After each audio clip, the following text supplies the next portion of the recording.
కూటమి ప్రభుత్వంలో ఒక్క పని కూడా జరగట్లేదు.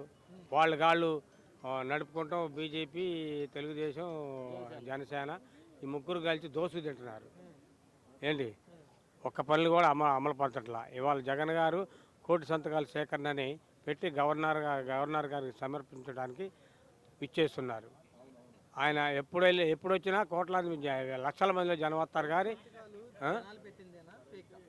ఫేక్ కాదు, జనాలు పెట్టిందే 100% జనాలు పెట్టిందే. ఫేక్ మటుకు లేదు. ఫేక్ చేయాల్సిన పని ఆయనకేంటి? జనం లేకపోతేగా. జనం ఆయన ఎమ్మటే ఓడిపోయినా గెలిచినా ఆయన ఎమ్మటే ఉన్నారు జనం. అంతేగాని మాయ మాటలు చెప్పి మార్పం చేసి ఇవన్నీ చేసేవాళ్ళు కాదు ఈ జగన్ గారు ప్రజల కోసం అన్ని సేవలు చేస్తున్నాడు. ఆయన ఎల్లప్పుడూ బాగుండాలని కోరుకుంటున్నాం. ప్రాంగణం బాగానే ఉంది కానీ మెయింటెనెన్స్ తక్కువ. జీరో మెయింటెనెన్స్ లైట్లు వేయట్లేదు, వాటర్ వేయట్లేదు, ఏం వేయట్లేదు. అదే